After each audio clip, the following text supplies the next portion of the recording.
Hi, I'm Rob White, and thanks very much for joining me today for the premiere, the debut of our new backdrop, courtesy of Braveheart Designs.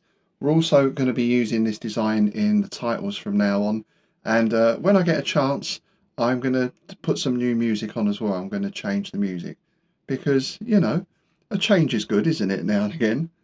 However, we are going to one place today that rarely changes, or if it does, it's more of a sort of slow decay.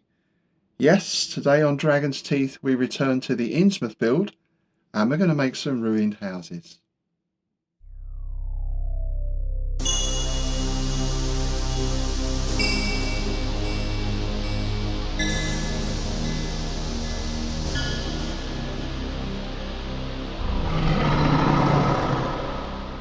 So let me take you through some of the bits and pieces that I've bought recently. I was down at Salute a couple of weeks ago and I saw these from Sarissa, the railroad track. Of course, in the shadow of Innsmouth story, the old disused railway track is one of the scenes.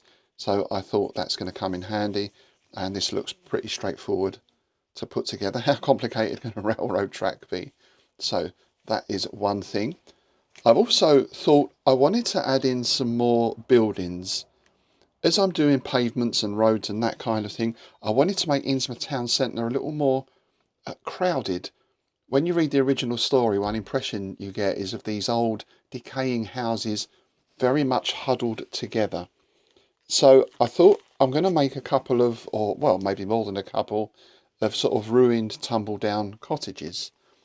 And I found a site called Scale Model Scenery, which is for model railways, but also wargaming as well. And they've got a whole range of stuff. So I had a little browse on there, and initially I've ordered these. I've got some windows and doors for a cottage, OO scale. And as you can see, they are sort of MDF, very thin MDF, doors and some window frames. If these work well, I will get some more. Though, as I said, because I'm making ruin buildings, I'm probably going to be able to spread these over 2 or 3 cottages. And now, when it comes to those paving slabs, the pavements, the sidewalks and everything else, I tried a couple of methods last time. Wasn't entirely happy with either of those. And one thing I noticed on the website were these sheets of paving, printed paving. So I'm going to have a go with those. I'm going to use my cardboard and my vinyl floor tiles again, but I'm going to try putting these on top to see how they look. I mean, these are pretty cheap. These were a few quid for, I'm not sure how many sheets is in there. Might be 4, it might be 6, but cheap enough for an experiment anyway. Along those lines, I also got some roof slates, because of course you can make roof slates by cutting out card shingles and all that sort of thing, but this might be quicker and easier. And for the interior, as you're going to see some of the interior because they're ruined, then also a sheet of floorboards as well. Now again, I could use my sort of little lolly sticks like this and spend ages cutting out floorboards, but before I go down that arduous route, I'm going to try this paper to see how they look. If they look fine, then I'll use these. As I say, cheap, easy to use. I also visited Hobbycraft just recently as well. Always, always a nice place to browse around. Bought myself a bit more flock. I'm getting a bit short of flock. I find it's a bit cheaper in there than buying online. This was £4 something. It's quite a hefty bag, so that will be used for basing. Now, bearing in mind the sort of buildings I'm going to be working with as well, I bought some bits of balsa. These were £1.50 in Hobbycraft. And now, any architectural experts out there, look away now, because Lovecraft is always very detailed with his descriptions of architecture. That was one of these things. He was into gambrel roofs and gables and all this kind of stuff. I'm going to try and recreate that to the best of my knowledge. And I thought, wouldn't these be nice to use for beams, to use in these old cottages? alongside some of the other little bits of wood I've got here, sort of matchsticks and all that sort of stuff. So these are going to be sort of timbered cottages, which I hope is in keeping with the Innsmouth theme. As always, my final judgment is, does it look good on the table, and does it work as a piece of scenery for the game? You know, we're doing models for war games, we're not putting them in for architectural competitions. And for the main structure of those buildings, I've still got quite a lot of these foam, well, I think they're actually foam core because they're like paper inside. They look to me maybe about 5mm thick. I've got quite a few of these, and I thought I had a little look around on YouTube, and I found some different channels, people doing different builds for things like Mordheim and Frostgrave. So I've pinched a few ideas from those, and what I'm going to do is each of these sheets is 12 inches long. So I'm going to construct 4x4 sides. I'll get 3 walls 4 inches by 4 inches. So what I'm going to do is make a sort of template and just cut out some walls on these parts for the ground floor. They're going to be based around 4-inch cork drink mats. I've just put those on order from Amazon. They should be turning up tomorrow. So those drink mats are going to form the base. Then I'm going to make the ground floor walls to fit around that. And then I'm going to put another floor on top, which will be a little bit larger, so we get our classic overhang. We get that that atmospheric, I guess they were Tudor style originally, type buildings, which seem to be prevalent in New England architecture. Or in fact, if you go over to Essex, some of the old towns in Essex still have that type of building. But what I'm going to start with is my pavements, my sidewalks. So I'm going to use part of the same method I did before. We've got my vinyl floor tile, cut to size and shape, a bit sticky on one side. I'm going to use these matchsticks to form curbstones along the edge. Again, quick and easy, I don't have to cut these out or cut to shape. They're about the right size to make a curbstone. Then card layer will go over that just to give it a bit of extra thickness, and then I shall cut out the actual paper paving slabs and glue those on top. So that's today's job. Let's get started.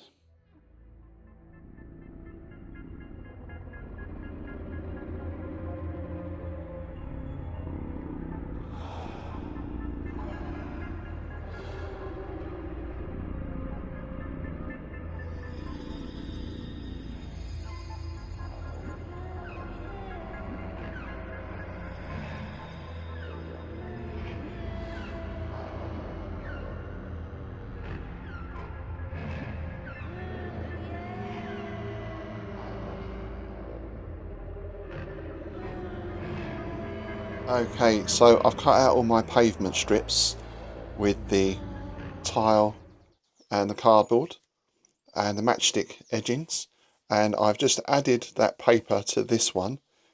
Now this doesn't look too bad. Obviously I'm going to have to paint those grey and maybe put some sort of wash, but there is a sort of curve to it. I don't know if you can sort of clearly see it there. We have got a slight curve this way, which is probably due to the PVA glue pulling the cardboard in, right? So I thought, all right, maybe I can live with that. But when I came to the other ones, things got even worse. Even though I'd put things on, like some paint pots to keep these flattened down, that one has got a distinct curve up there. And we go all the way through to this and this. Like some sort of banana pavement. It reminds me of the things we used to put our Hot Wheels cars on as kids, you know, that plastic racetrack.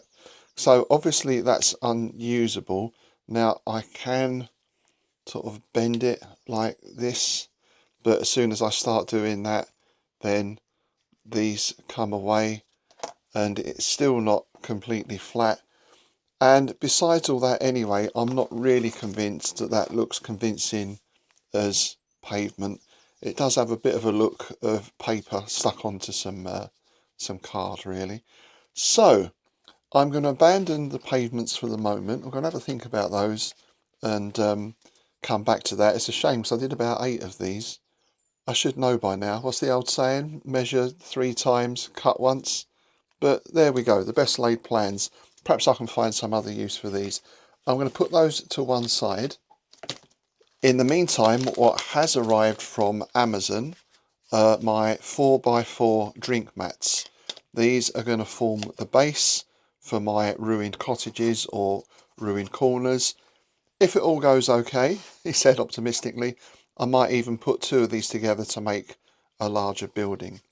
So that's what I'm going to do next. Let's go back to the foam core. So I'm going to draw the ruins on here, the walls, and obviously make a mark where the joins are. Get those cut out. Now, when I make those joins, I'm going to cut halfway through them so I can bend and fold the board around the base. You'll see how that all works, hopefully. And of course, I'm going to use my doors and windows. I'll just press a couple of these out and use these as templates to make openings for the doors. Of course, it's much easier to cut those out when the thing is flat rather than start assembling it and try and cut that way. So, ruler, Sharpie pen, scissors, craft knife, and let's get these open and we'll crack on with the ruins.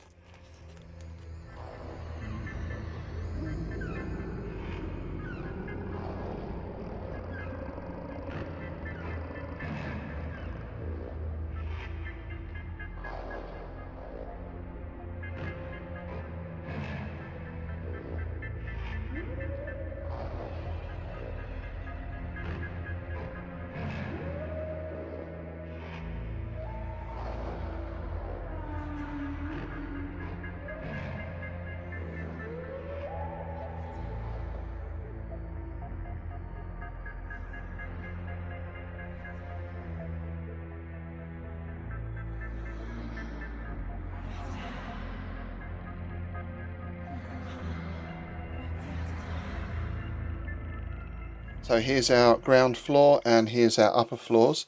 You've noticed I've made a mark here because this floor is going to be overhanging. So that's just so I get that lined up correctly on each side. We're going to have that sort of overhanging effect when these are put together.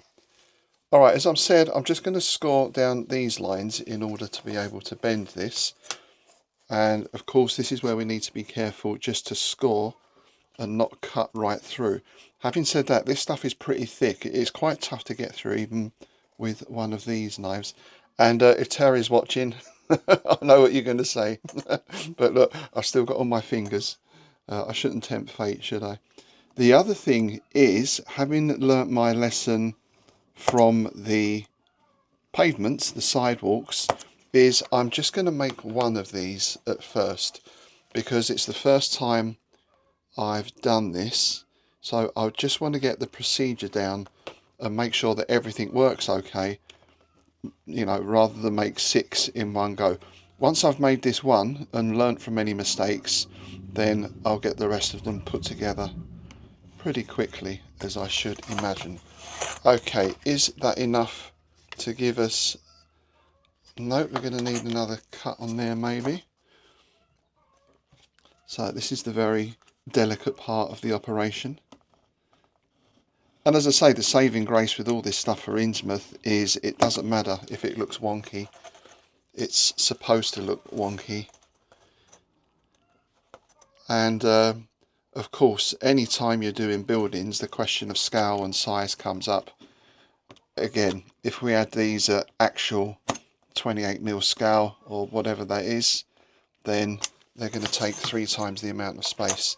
So we're getting that compromise between looks and playability and everything else. There we go, look at that. So there's my ground floor.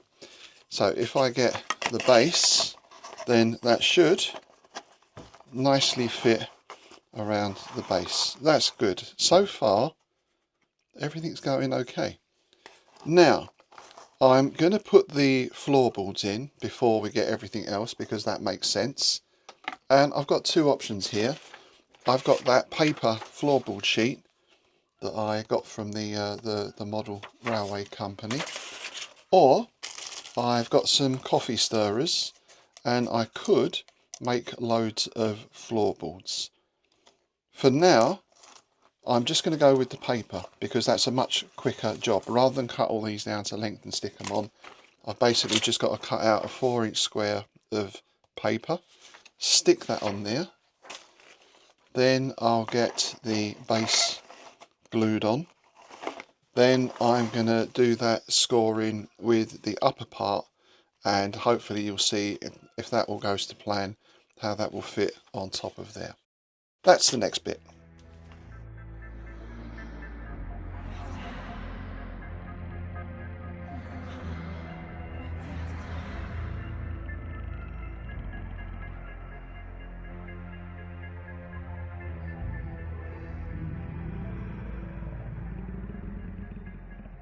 There's our first ruined house then. I've given all that a chance to dry before I picked it up and started handling it. And yeah, that has come out pretty good, I think. I'm quite happy with that. I should have put more of an overhang on the front here. Perhaps that's a little bit narrow. So next time I will do that. I didn't even bother lining it up with the lines.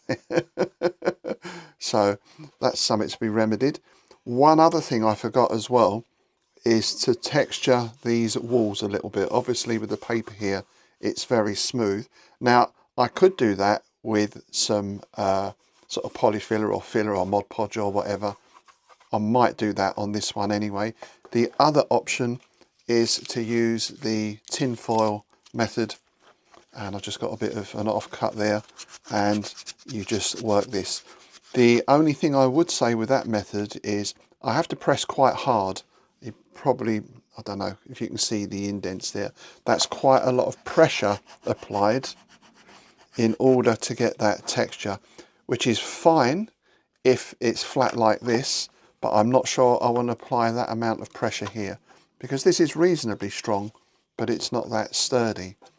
Which brings us nicely into the next stage of the build, because how do you make a building more sturdy in real life? Well, of course, we put in supports and beams and struts and the like. So I've got some of that balsa wood that I bought from Hobbycraft last week, and what I'm going to do is cut these to length, and that is going to form our beams. So they'll be here and here, basically on the corners, and then I'll also look at beams along here, the top, because obviously we want to put part of a roof on as well. I don't know if I'm going to use the same size balsa for those. This is a little bit thick for that perhaps, but that's the basic principle. So I'm going to apply the wood now all around here. Having learnt my lesson on that, I want to apply a bit of texture to the balsa. This isn't too bad, but you know, when I give it a wash, I want some texture for the wash to work into. So I'm going to use a file and just first of all just work over the balsa here just to roughen up that surface a little. So that's the next stage. I might try, I wonder if the file will work on this. Let's try that. Actually, that's not too bad. So rather than the tin foil method, I'll use the file on this as well, just to roughen that up. Then on the balsa, cut the beams out and get those stuck on.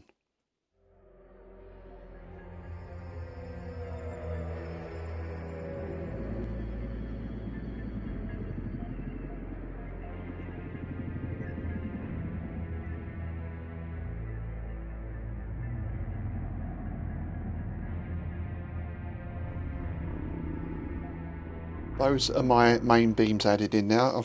I've cut that one a little bit short, of course, so I'll have to do something there. As I say again though, these are very old Innsmouth houses, so being rickety is actually a feature rather than a mistake. I've also started putting in window sills and a door frame using matchsticks. I'm using my glue gun, as you may have seen, to put all this together. I'm going to continue with this timbering sort of procedure now. We're going to start putting in beams across here. So these would be like your floor beams, I guess, the exterior ones. Might put some around the windows as well, depending on how I feel. And what we'll do then is start working the interior floors. So I'm going to use my vinyl tiles for that. I'm going to cut, oh look at that, isn't that a happy accident? That pretty much fits anyway. So I'm going to cut that exactly to shape to go in here. And now I am going to use the coffee stirrers for this part, just to give a bit of extra texture, but also because of course the ground floor here is complete, but these upper floors are going to be ruined. So there's going to be a jagged cut here, and we'll have sections of broken floorboard coming across the edge, just to give more of a ruined appearance. So I'm going to do a sort of largest one here, and then a slightly smaller one up here as well. This will also give an interior space, possibly for figures to be able to put in as well as part of the game. How they get up and down, I don't know. I can either put a ladder in. I don't really want to get into building ruined staircases, or maybe we'll just imagine that there's a ladder or staircase there. And of course, in We Want the Gold, if they are going up a rickety old staircase, then they're going to have to make some sort of roll to see if they make it okay. So then we get into this area of terrain not just being decorative, but also serving a functional aspect in the game as well. Okay, so it's coffee stirrers, cutting this, wood on the outside, floors and floorboards. That's the next step. There's our floors and floorboards done then. And of course that gives the terrain some height for figures to use as well, some elevation. Now I've put the door in place. The windows, I'm going to do something a little bit different because these windows are quite fragile. Even on just getting that one out of the sort of frame here, or the sprue, it has kind of warped a little bit, which is no big problem in Innsmouth, of course. But the issue is I have to get that space exactly the same size and shape as the frame, which is going to be a lot of faffing about. Of course, I could do it if I took a lot more time, but time is of the essence, as they say. So what I'm going to do with the windows is possibly use those frames, but I'm going to use some clear plastic, as I did with some of the other Innsmouth buildings. So it'll either be a bit of plastic in there, clear plastic, to make that look like broken glass, or I might stick the actual frame onto a piece of clear plastic, and if I do a bit of an overlap around the edges, then that will hopefully fit in place. Of course, I'll tidy all these up a little bit as well before I do that. So that's the door and windows taken care of. I'm going to put a bit of a roof on here as well. So I'm going to use the coffee stirrers again to make a bit of a sort of grid here. I'm only going to put a little bit of roof on because I want to have easy access to the inside for playability. So that's going to be those for the rafters. Now I might use my paper tiles. Actually, what I think I'm probably going to use instead is to cut out some cardboard shingles. So I'll cut some strips from my card and then just layer those on. As I say, I don't want too many. I only want a little bit, sort of this triangle space here, just to give the impression of the ruined roof. Now, although I said I was just going to stick to one building, I have had a bit of extra time this week, so I've put together 3 more. And as you'll see, same size, same base, using the drinks coaster, but I've done some different sizes. We've got a 2-storey, we've got a 1-storey, and we've got a 3-storey there. So I've got to finish these off, put those extra beams in, put in the floors and floorboards, maybe a little bit of roof on each one as well. Once that's done, the next stage is to get outdoors and spray with matte black undercoat. After that, I can begin painting.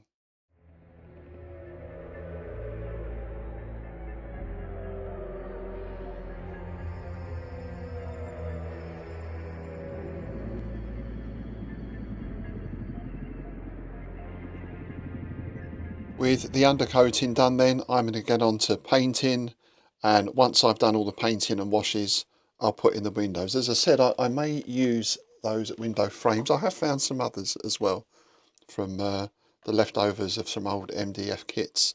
So I'm going to put some clear plastic on the back of those, or just put it straight into the window holes here. The paints I'm using are just my cheap sort of art shop acrylics. I'm going to mix up some of those. I'm going to go for sort of quite pale neutral colours, a pale blue and a pale green, and then I'll give that a healthy dose of the old Innsmouth wash just to grime things up a bit. And yes, I did remember to mask the paper floorboards at the bottom before I sprayed, only just in time. To be honest, looking at that, I could have put that paper in after, so maybe I'll do that next time.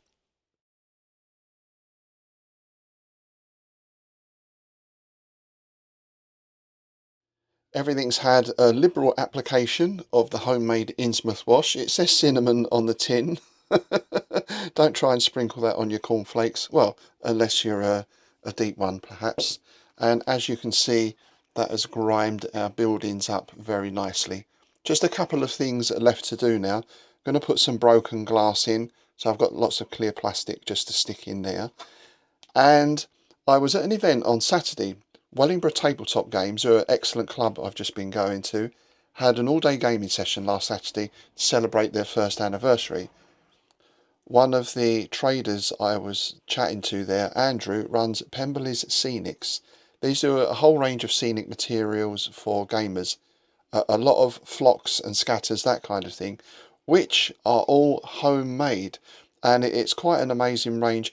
If you look on the upload I put up a few days ago of the event, you'll see some of them there. One thing that really caught my eye that Andrew had on his stand were these mosses. So normally I might put a little bit of sort of scatter terrain on here just for the moss, but this is something different. This is like a paint. You paint these on, a texture paint, and you get the texture. I've got three colours here. We've got light green, dark green, and yellow moss. I'm going to try the yellow because I think I think we've got enough light green and dark green. So we'll try yellow just for a bit of contrast. Let's see how they work. And these are water based, so just like a regular acrylic. And I don't know if you can see there just how chunky that looks. Very nice and squidgy. So let's take a little bit of that, and we'll start applying on the edges here.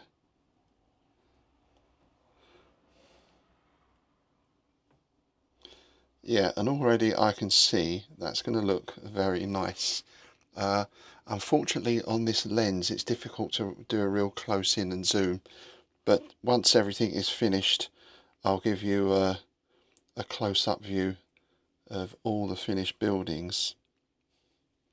So yeah, what a great idea, because when you put scatter on, like the old railway modelling lichen or something like that, it kind of works okay, or you can get sponge foliage obviously, but it always looks a little bit too much, and generally it's quite bright as well, so I end up having to wash that as well as the buildings. But look, and the other thing with this is how easy it is to control the amount I put on. If you use sponge, you have to cut it up, if you can, into quite tiny pieces. That can be a bit fiddly, but here, see, I'll put a larger bit on just in there, and yeah, that is going to work very nicely.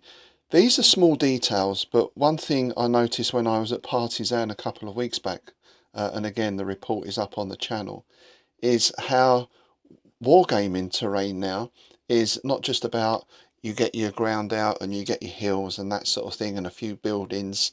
some plastic fences, but how much detail now goes into building war games terrain, even down to a medieval game I saw that had a pig pen and beehives and a gibbet and all sorts of stuff. And of course we can argue that this does nothing for the mechanics of the game, but it does add a lot of atmosphere, particularly, well, for any size game really. You could be doing Waterloo, or you could be doing a skirmish game. It just gives it that little extra pop. And of course, if you're running a participation game or a public demo game, then that all helps to attract the eye and attract people in. Now this is drying super fast because this is we've got a sort of heat wave going on at the moment here in the UK, and being very British, of course, we moan when it's too wet, we moan when it's too cold. It is absolutely sweltering at the moment. I think we've hit 30 here, and I am inside the shed. In fact, it's got so hot that some of my MDF buildings, not these ones, that it's so hot the glue has kind of evaporated or something, and I'm going to have to glue a whole load of houses back together. These have been fine. I used the glue gun on these. Anyway, I'm going to continue with this, and once I've got all that done and the broken glass put in, I'll do a last quick close-up and we can see how everything looks when it's finished. There we are, there's our finished houses, and I have to say I'm pleased with the way these came out. Of course, the first time you do this, it's always a learning process, so a couple of mistakes made, but I think now that I've got that down, I could make, I reckon, half a dozen of these, given some drying time as well, over the span of a couple of days quite easily. Pretty straightforward to do once you know the procedure, and I think they're certainly good enough for a table. Again, these are not architectural models, but they do fit the feel of the table. They add a bit more cover and terrain and interest to the table, and of course with those interior floors we've got a little bit of elevation to work with as well. As always, please let me know any hints or tips or suggestions that you might have. The next thing I'm going to work on is pavements. I'm going to go back to the foam core. I think I've got another little way of using those. I'm going to try that, and of course I'm going to start working on that railroad track, and I've also got a Sarissa railway carriage now as well that's going to fit on that very nicely, and will of course be suitably Innsmouthed up. And if you want to see the Innsmouth build in action, if you want to take part, in fact, I'm going to be at some upcoming events. I'm hopefully going to be putting on a demo game at Continuum, which is in July at Cranfield in Bedfordshire. I'm going to be at Hereward Peterborough War Games Club show on September the 6th. And of course, our big event of the year, September the 19th, I'll be running an Escape from Innsmouth scenario at the Innsmouth Literary Festival, and I'll put links to all of those events down below. Hope to see you at one of those. Thanks again for joining me today. As always, if you are enjoying the channel and you would like to help me out, please do click the subscribe button below. I'll see you next time, and be careful in those Innsmouth streets.